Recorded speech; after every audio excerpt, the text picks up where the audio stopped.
here we are. I'm Tom Osman, and this is Whatever Comes Next, the podcast where I explore the world of underground and independent music making. And on today's episode, I am talking with Coil affiliated Ivan Pavlov, who on this very day is releasing a limited edition book which documents his time working with Peter Sleazy Christopherson of Coil and Psychic TV and Throbbing Gristle. The project that they had together, Soisong, which was prematurely curtailed because of the untimely death of Sleazy. And this book, which is also accompanied by 2 CDs, provides a fascinating insight on the Soisong project through a number of different aspects. There are email correspondences between Ivan and Sleazy. There are interviews, there are various pictures from the time of the project, there are some marketing campaigns, there are press releases. It's a really beautifully put together book and a really fascinating insight into this project, a highly conceptual project, and one that clearly involved a lot of play and fun and experimentation. And I think it stands as a tribute to Peter Sleazy Christopherson, and it was a pleasure and an honor to get to talk to Ivan about that. And I should also say thank you very much to Dan at Discipline PR for making this happen. So hopefully, because I am recording this intro the day before the release, hopefully I can time this so that I put this online just at the point that the book becomes available. I kind of suspect that it's going to sell out instantaneously. So if you're watching this and you're thinking, oh, I'd like a copy, and then it's already sold out, I do apologize. But in any case, I hope that you will enjoy this conversation, which I very much did, and I believe that Ivan did too. I'm going to play a little clip from one of Soisong's previously released tracks, and then we'll get straight into the interview. I will put various links for how you can follow Ivan's work, as well as being a part of the Soisong project. He is probably best known for his solo project, which is pronounced Son, but in fact, if you've seen it written down, you might have thought that it was Co, because it looks like a COH, but it's actually in Cyrillic, being Russian, in fact. But there you go. I probably should have mentioned that right at the beginning, but I'm mentioning it now. So I will put various links for that. I will put links for Soisong, and you can follow me at Tom Osman Sounds. You can go to my website, tomosmansounds.com, for my music and my writings about my music. My music is on Ampwall. It is on Bandcamp. You can listen to it at those destinations. And for now, there is nothing left to be said, but Ivan Pavlov of Soisong and Son, take it away.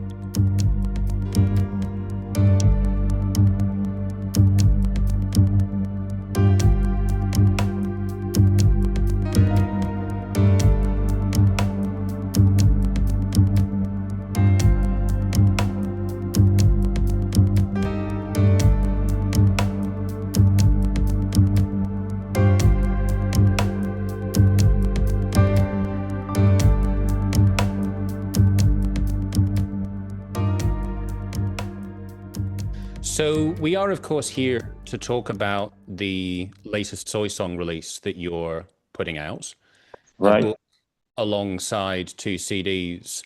Maybe you could say a bit about what the book contains and what that release is in its entirety. The idea to make the book comes as quite naturally, as we've never considered Soisong just a music unit. We were always looking for the ways to expand to other dimensions, like up to like making releases which would contain the cookies, and trying to get some kind of collection of protective garments and utilities, as we would go to different viral campaigns to asking people to do things, in the city, placing advertisements and doing things, and we were always looking for the way to just be bigger than a band, so to speak, something more than a band, making a film, and a book would have been also an option, of course. It's on one side, it seems natural that we will do a book, and at the same time, now Sleazy's not around, so it's not much that I can be pushing for. At the same time, I've had this material for years, and it's a lot of conversations that we had about music as phenomenon, about art, about how the interaction with the audience. Many ideas that crossed our minds. Some of them were realized, some weren't. And the book is an attempt to kind of assimilate all the things that we planned to do and we did, and kind of make it as a final statement of some kind, a document that collects all these kind of little artifacts of what we have been, what Soisong actually was, not just a band, or it's just what we used to call it, an artistic platform where we invited other people to work with us, including the audience.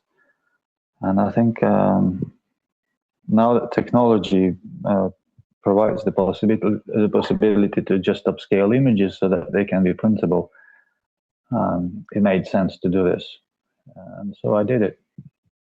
The book contains it's vaguely based on it's chronological in a way that it follows the band since its conception. In a way, the first CD on the record is what it precedes Soisong in historical terms. It's a recording from the concert that we had separately, me and Sleazy, in Tokyo in 2007. That's when we started talking about doing a project together. And it ends with a post-Soisong CD on the other side of the book, which is an album with a trumpet player, Julio Iglesias, who was playing trumpet on the Soisong album, the last Soisong album, so to speak. So there's pre-Soisong and post-Soisong, and everything in between is what we've been doing and what we've been talking about. And it's chronological. It contains a lot of email conversations. Mostly, I've tried to include as much as possible of Sleazy's speaking about things, because I think it's also interesting that the format of letters is quite different from an interview, because he's not asked questions. It's not a book that he's writing either. So it's a very quick thinking, very natural way of expressing his ideas and opinions. And so I felt that going through the email conversation, I felt it really kind of shows his character, his mind, his sense of humor, his all of it he used to be in a rather interesting way. And I thought it's worth to sort of present this part of his identity, the way I knew him, the way we worked together.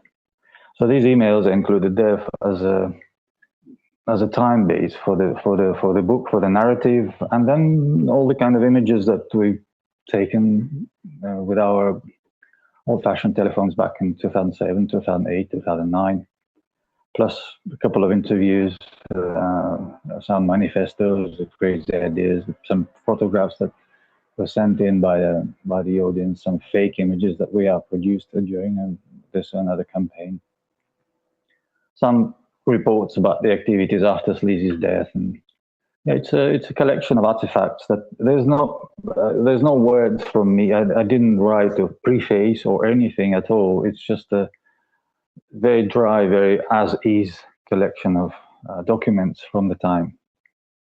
I like that way that it's put together, that you don't explain it, that you just drop into it and you drop into that world. And I do like the way that you represent the email back and forth, because sometimes you'll have several points that you're talking about and Sleazy will reply to them, or vice versa. And I like that way that you can sort of see the way that the ideas are developing between you over time. I think It's good. The email conversation is quite interesting in a way that you can actually visually see exactly that. Like something he would quote my line and then expand on it, and I would quote his line and expand on it. So it's almost like listening to a dialogue. And I mean, it's very lively. I was quite surprised to see it, and I really literally felt dragged into the conversation again, and I almost wanted, to add some ideas as I was putting them together on the paper. Just wanted to say, yeah, indeed, but we forgot to say that. Okay, well, I didn't add anything, but it felt very lively in a way. It's funny. There are some more questions I want to ask you about the book itself and about the project, but I'd like to go back a bit through your history to get up to the time of Right, Soisong. So, right. if I've got this right, you had a background in radio physics in the late 80s, early 90s in Russia. Is that right? Yes, that's true. And I've, uh, so, were you making music at that time? I think I started, well, I was making different kinds of music. I used to be like in a heavy metal band, and I used to play guitar and write music for acoustic guitar. But I think not around 91, a friend brought in a screen tracker, which was a software for MS-DOS, which was because the Windows operating system didn't exist yet. And I was an engineer. Well, I was, I think, last year of my studies at the university. I studied acoustics, and in the cellar there in the lab there was a PC, and I installed that screen tracker, and I was making music then with this computer. There was no sound card; it was coming through the beeper. In a desktop computers they used to have this beeper, which just did beep beep. But screen tracker or trackers used to work with this kind of beepers and produce decent sound. Yeah. So yes, I was making. I think it started immediately as soon as I heard the Coil's Love Secret Domain, and I was blown away by the first track of it already. And then I thought to myself, well, I should be making this kind of music. It was very inspiring, and so yeah, I was lucky that at the same time my friend brought me this kind of software, and I was very passionate about it immediately. Yeah, I don't remember now what the first Coil release was I ever heard, but I think I got introduced to them in around about 2000, and they've always been Right. this important influence on me ever since then. And in fact, I had to limit myself recently because Dias were putting out, or maybe other labels as well, putting out so many special editions of Coil releases. I Yeah, think I got to like the triple or it's gone quadruple Love crazy. Secret Domain. I had to like go, okay, I think that's enough for now. I can't just buy every £200 Coil special edition that comes out. It's very funny you mentioned that record, because the first time I've met John Balance, Geoff, I was in the Coil's house back in '97.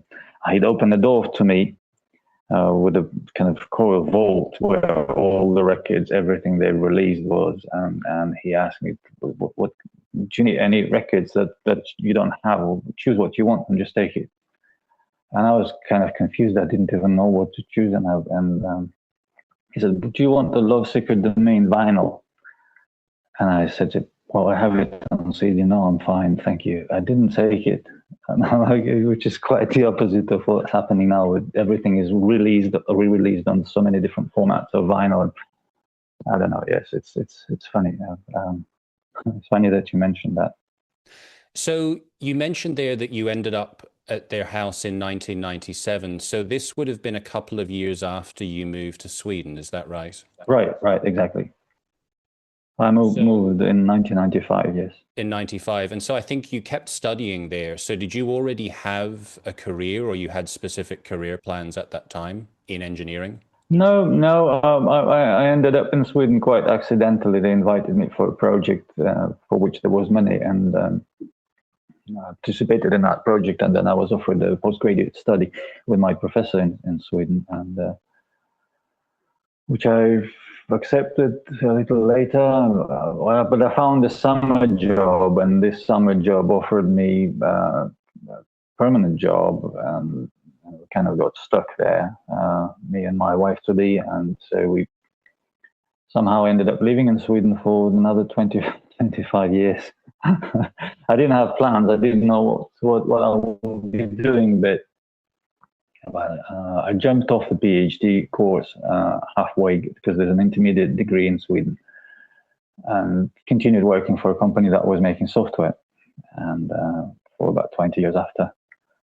And all this time in parallel, I was making music as just as a hobby of some kind, I think. And so when you moved to Sweden, did that have a significant impact on, exposure to Western music? Or at that point when you were in Russia, were you getting Well, access of to course, bands like Coil and whoever else? suddenly you could get anything. Yes, indeed. Suddenly you could get records. You could meet people. You can go see concerts. You can travel. Most of all, I could get myself a computer and start making music. It opened up quite a few possibilities, because Russia at the time was completely devastated. There was no real economy. There was no money, no jobs either. I mean, it was a tough time. 90s were a very tough time in Russia. And so how did you get from there to when did you first get exposed to Coil, and how did you end up sort of being within that inner circle? Well, I was exposed by a friend giving me a cassette in 1991, I think, in the end of the year, with a Love Secret Domain, and I got quite excited about it, and we started ordering. I mean, you could order in Russia through the chain of your acquaintances, friends. You could order from the West things that would be arriving, and we started ordering directly things like interesting records, including Coil. And I don't remember how I ended up finding the. I sent them. There was a Hungarian website that they started having, I think. And through there, I think I wrote an email. It was early internet. It was very tough with internet around 1994. I think I wrote an email, and suddenly I received an email back from Sleazy saying, "Wow, we've never received an email from Russia before." And they sent me a whole bunch of things in a package by post, and it actually arrived in Russia. I received a package of post, and it's funny. I already forgot about this. Yeah, but yeah, we got in touch. I got in touch with them already in Russia, and kind of. And in Sweden, I met John Everall, who was a friend of Geoff.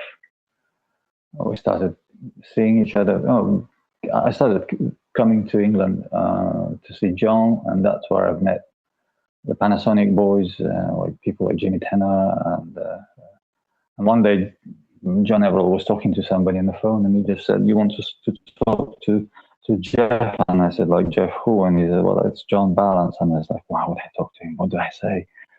And I talked to them to Geoff, and he was saying, "Well, we're playing a show here, and I should come over, and let's meet up and everything." And it was so simple, in fact, to talk to him, and I was shocked.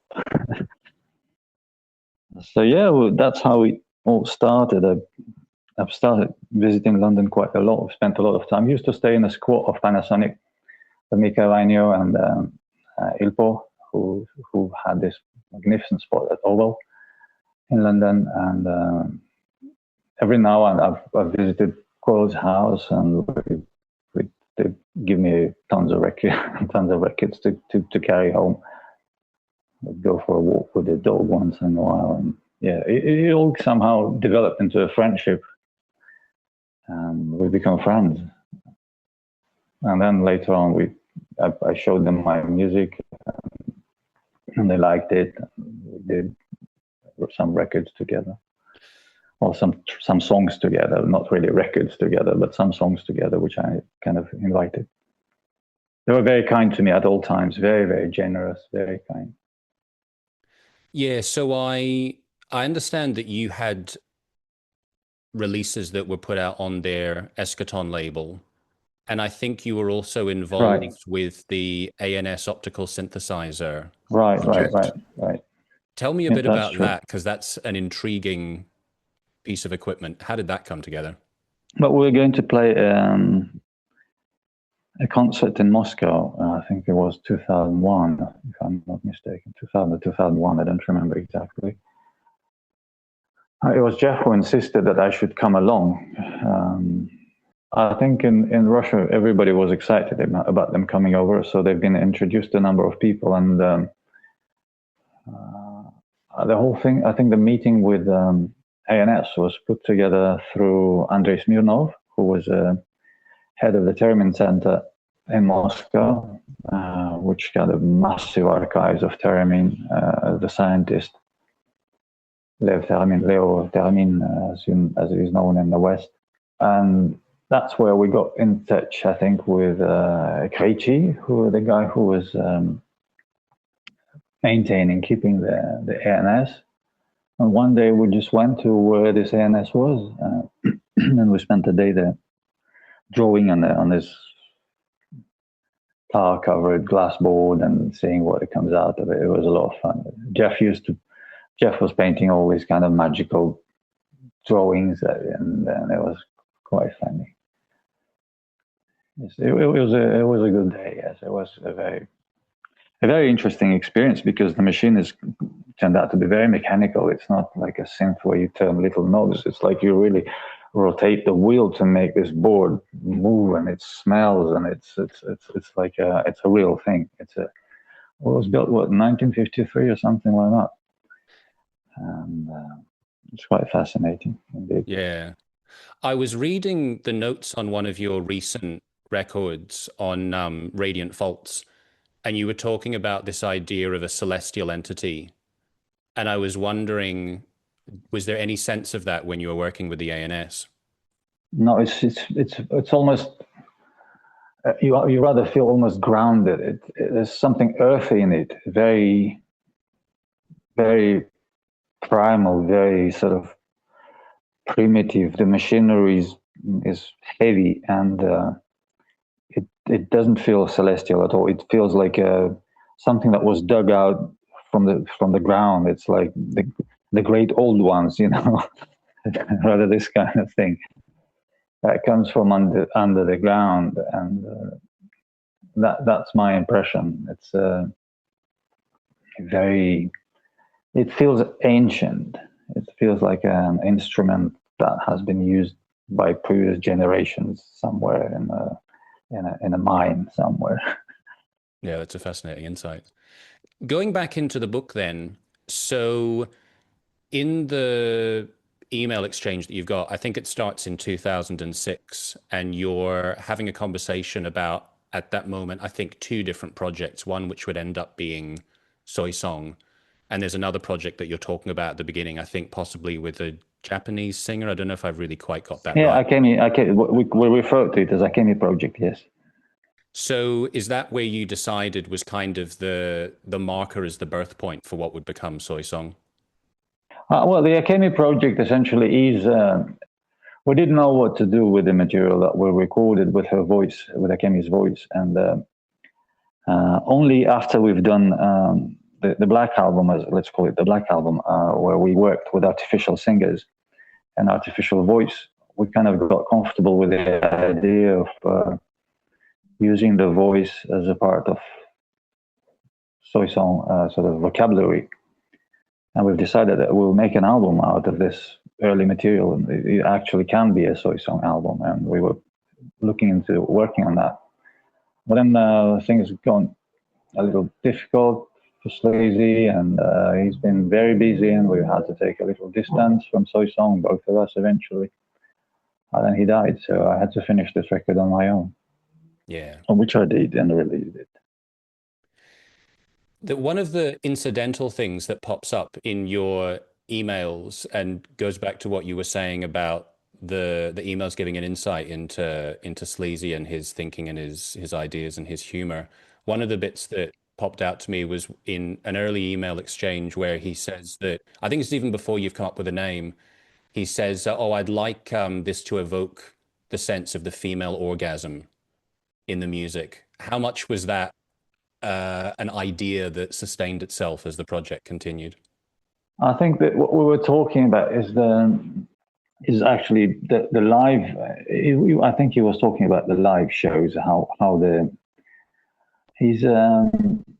We always argued about this. Is that in a way he complained that my solo concerts, the way he knows them, and he saw me play in Japan, like solo shows, and he always laughed at it. He always said, "You always leave people dissatisfied. They all go home dissatisfied. You should, I mean, if we transpose it to the language of sex, that would take, you don't let them to have an orgasm, whereas I prefer them to have multiple orgasms during the show." And I said, I'd rather want them to feel motivated to do something, to be, hungry for something rather than satisfied. So we've never achieved a resolution on that, but the language that he used very often went back to sexual kind of terms. But it was about how to the strategy of playing live, what you want to achieve during the concert, what are the goals, and I still believe that the audience being, you wind up the people, and you don't let this energy release itself. They probably will do something maybe creative. I don't know. It could be used as a sort of motivation for creating something, doing something, achieving something. I don't know. It's a complex. It's a complicated question, I think, and we never found the answer because we kept arguing about this for forever. Eventually, having touched on your solo work, so for people like myself who speak a language using the Roman alphabet, when they see the title, it probably looks like COH, but that's Cyrillic and it's pronounced sun. Is that right? Or son? Right, that's correct. Yes, first, right. Even though it's funny because sometimes I come to Russia, even in Russia, they would say "co," and I just laugh. Well, it's intentional. Yes, it was intentional. In fact, I wanted this confusion. I wanted the uncomfortable name in English. Well, it was funny because there was another thing that came up in the conversations with you and Sleazy in the book, where he brings up almost, I guess, kind of like an offhand thing about the potential financial implications out of, like, don't you worry about the fact that not enough people are going to actually access your music because they can't understand what the name is. Because your band name is silly. It's true. He laughed about that too. Well, I was never concerned about financial implications because I've always had a job, and I considered music to be a hobby, and I never bothered about how many records I sold or how many shows I played, and it was never a question. So no, I didn't think that way. But he was laughing at me quite often. And on the topic of names then, so it's explained quite well in the book, but maybe you could explain for people watching and listening how the name Soisong actually came about. Well, I don't remember what it really says in the book, but we're looking for a universal name, something that would speak to everybody and at the same time mean nothing at all. And it would have to have some kind of reference to something that has meaning to us. And Soi is a street. There's Soi is a street in like a small street. Alley. Song is two in Thai, so it becomes Soi two. And if you put Soi, the first S is also number two. O is a 0, I is 1. Then you get 2012.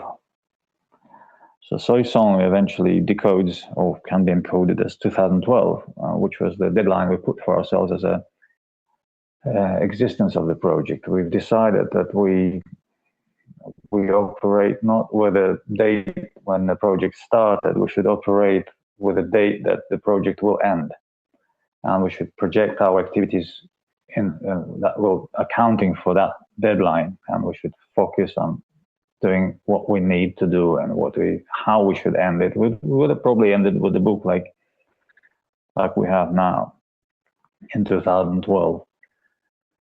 So it was destined to die in 2012. The band, not Sleazy, but Sleazy died before the band died, unfortunately. But it was that kind of aesthetics that we were looking into, and the name felt quite Soisong is it's quite cheerful. It reminds you of, it might look a bit French. It also reminds you of soy sauce, and yeah, there's a song in it, and it's a funny name. I think it's quite. At the same time, it's a little mysterious too. There's definitely an area of mystery to it, yeah. Because also you can also spell it in a very kind of smart way. So if you design well the typography, you can make it look like almost like something alien. And then I did Soisong broadcasts on the Bandcamp of Soisong, which all play around in 2021, which all play around this combination of 4 digits, 0, 1, 2. And it was fun too. So yes, that's Soisong. So there was something else incidental in the book that I wanted to ask you about. So you've got this note, which I guess was effectively a letter to go to promoters to give them an idea of the live shows that you could be doing under this name. And there was a part in it where it said, attendees to Soisong shows may find that the sound overstimulates both their hypothalamus and amygdala simultaneously. While this should not be an unpleasant experience, the effect is a certainly powerful and vigorous one not to be undertaken lightly. That's typical Sleazy. That's the whole of him in this line. Well, that's true. It's all completely true. And I wonder, like, what was it like?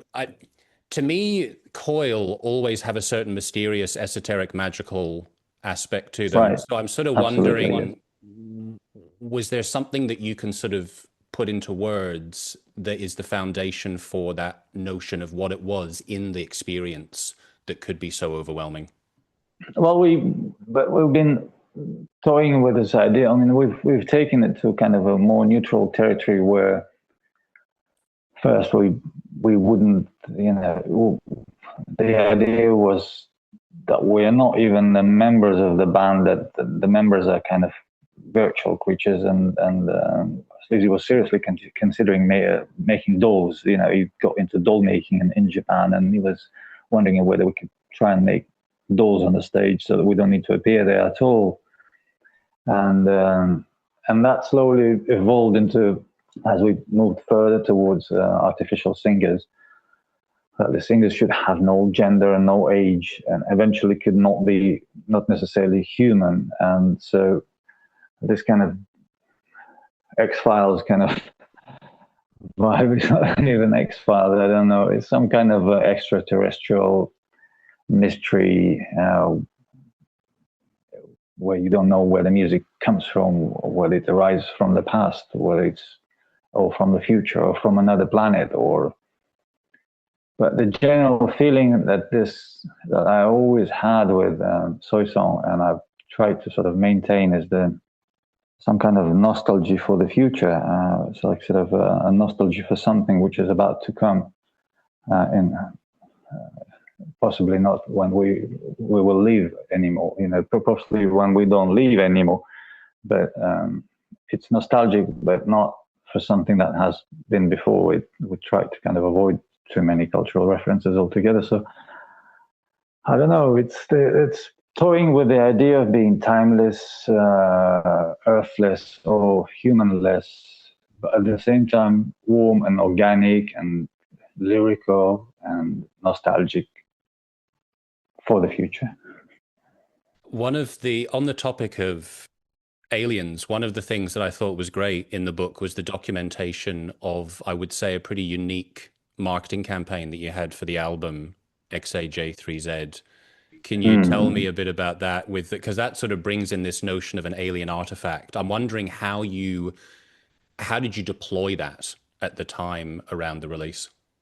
Well, this was on MySpace. It was before Facebook, so there was a MySpace, and all these pictures were actually made in rather small size, and it took me time to now upscale them to be printable. But yeah, well, we've talked about this, and we've decided that the shape of the record, most of all, that we created this black object. It could totally look like it's wing-like. It looks like a wing, aircraft wing, and it should be possible that it flies. Oh, why don't we make it into a UFO? That's let's, but not too obviously. Let's see that how we can put this object into different pictures. And Sleazy was very excited about this idea, and he just went into the Photoshop and he produced these images in big blocks, and like he would just send me 10 images per day, and then I would do a few. And there's my hometown in a couple of pictures, in fact, and that I made, and we were just laughing so much about this. It was very funny. But yeah, the idea was that the album shape looks interesting, and let's not promote the music. Let's promote the album shape. So we don't send promo tracks or something, but we can graphically send a promise of some kind of weird object to people while they still don't even know what it is. They just see an object in different images, trying to guess what, because it doesn't look like a CD, right? It looks like it could be anything. And then in the end, you were supposed to get a CD, and then you get the understanding of what it was in all these pictures when the CD is finally released. So these were published before people knew that it's a CD.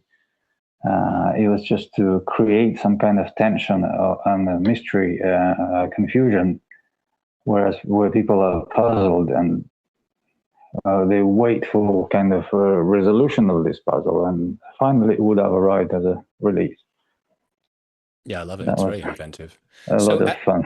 at that time, had you already had the eight-sided destructible origami Yeah, release? yeah, that's the very first release. That's the very first release where we were just looking for something that can be interesting, appealing visually, and interesting enough for us to make.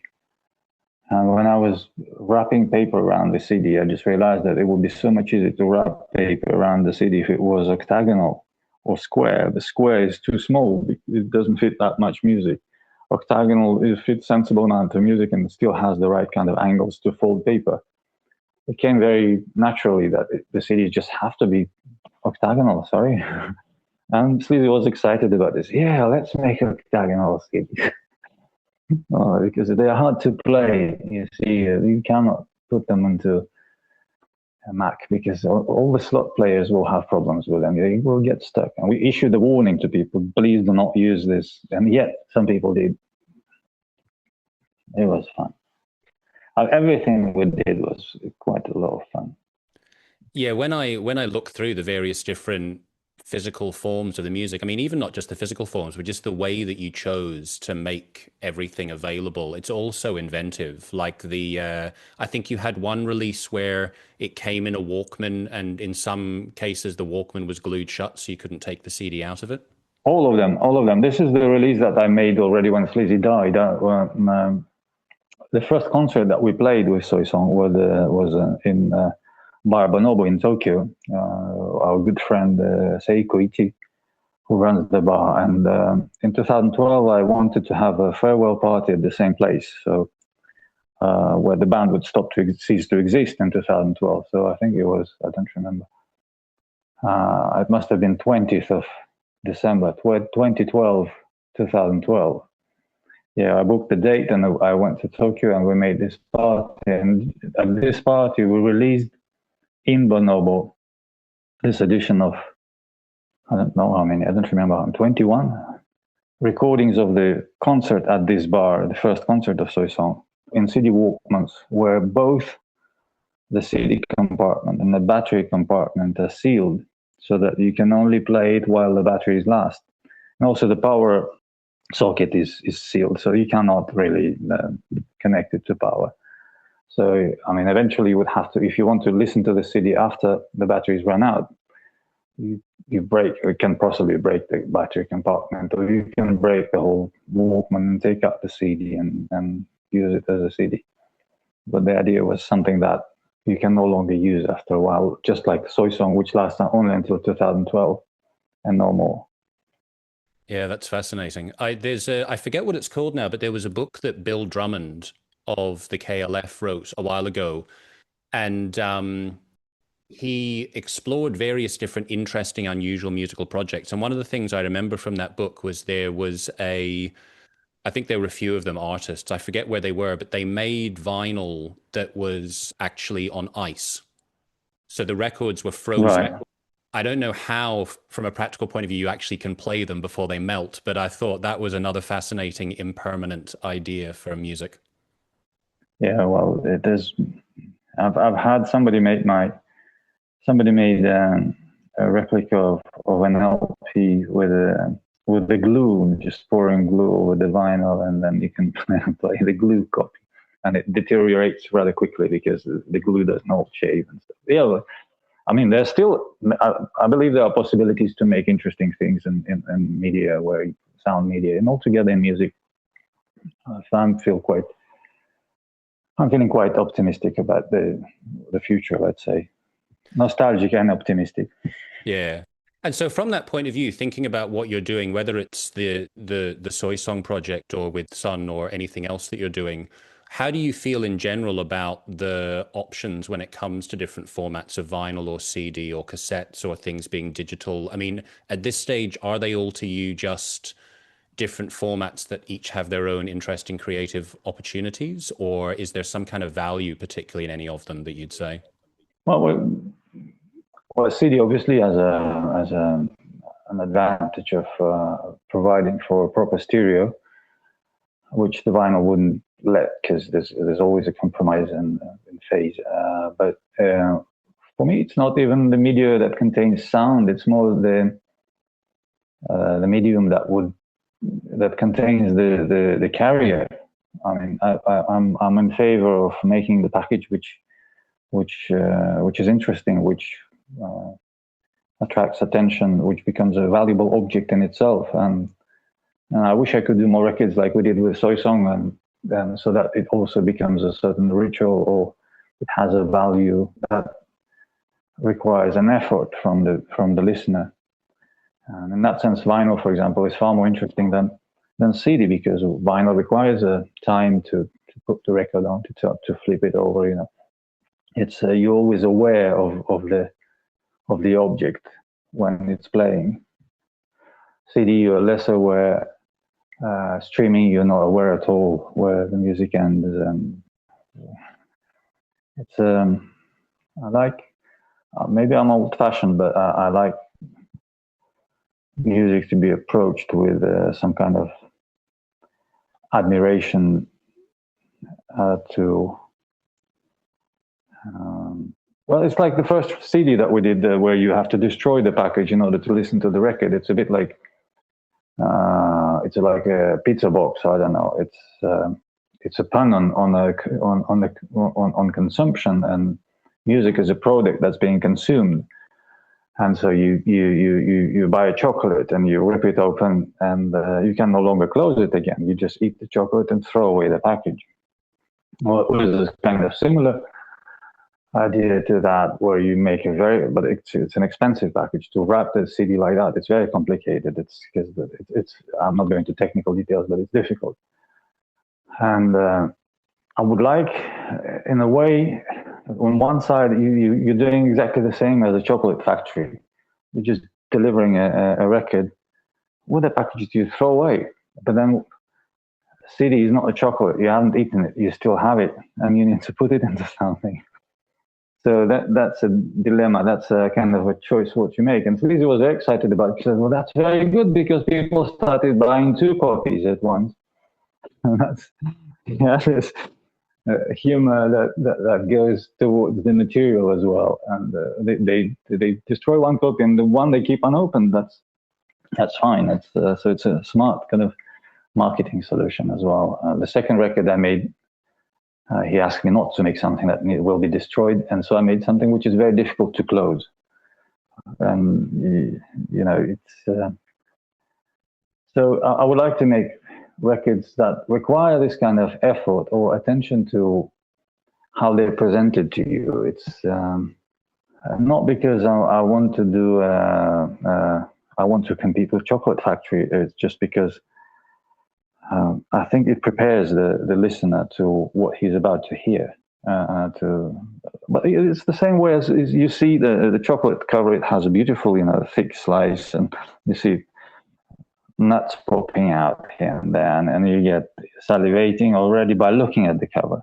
I would like that effect from the packaging as well. I want people to salivate, including myself. I would like to salivate on the records that I'm having in my hands. I mean, it's a great feeling, and when you put the record and it meets your expectations of what the cover was offering. And I think Sleazy worked a lot with this when he was doing hypnosis stuff.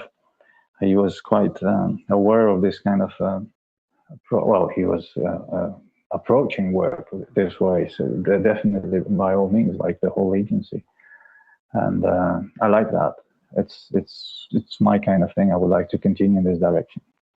Yeah, I really appreciate that sort of awareness and sensitivity to the full experience. I find myself thinking about that more and more these days with music and how a lot of people consume music on streaming services, which is fine in a way, but I feel it kind of promotes the sense of not really thinking about what it is that you're doing with the musical experience. Whereas with records, like you say, you take a record out, there's a ritual to the experience of opening it, taking it out, putting on the record player. And I think as well, just in the sense of human interactions, obviously the fact that we're able to communicate with each other over the internet is great, but I think there's no substitute for being able to actually put your hand out and touch someone. So you wouldn't want everything just to end up being all in an AI digital world.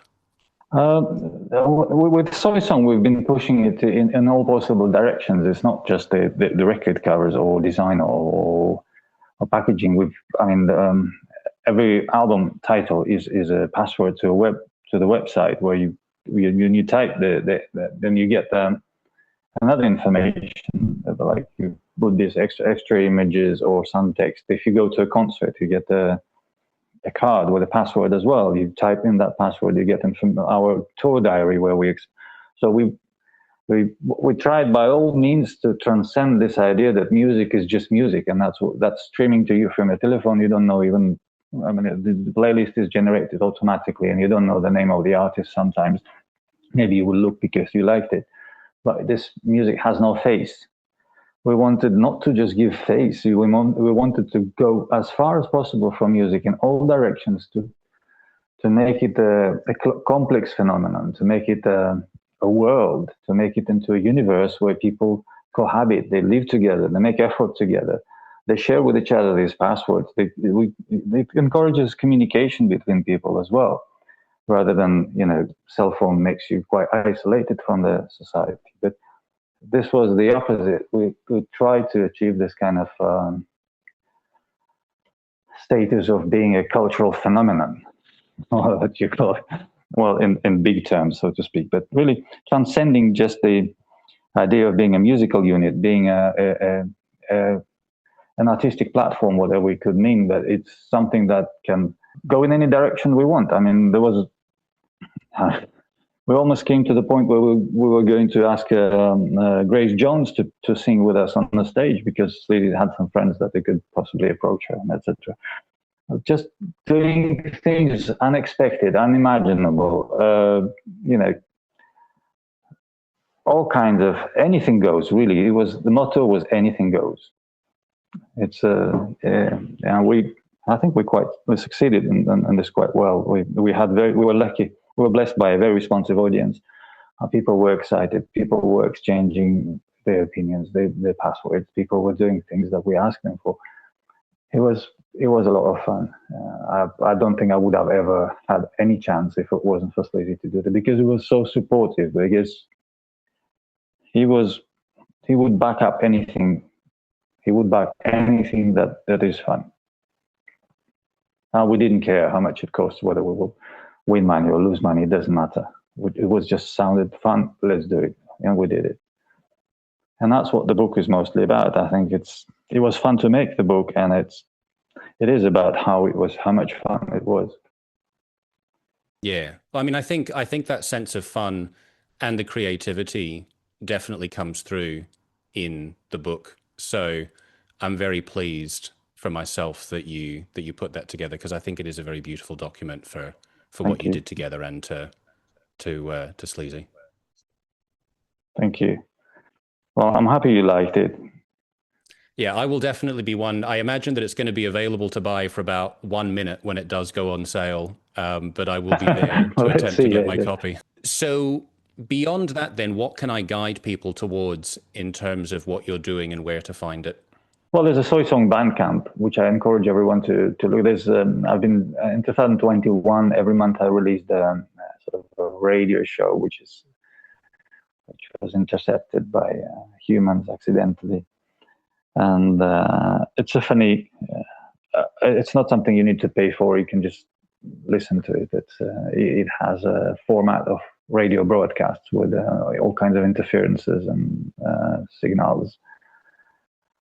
And what else? Soy Song book is probably the last thing that we put together. I will probably continue working with Julio Iglesias, the trumpetist. And there's another record in the pipeline, but it's too early to talk about. My own work is just there when I don't know where to. It's everywhere. But Soisong, yes, it is still the Soisong website is still active. If you have access to passwords, please use them. Soisong web shop is functioning, and Soisong Bandcamp. That's pretty much it. And are you still maintaining post-pop.org? Oh yes, in the same format I coded it back in 1999, I think. But the design never changed.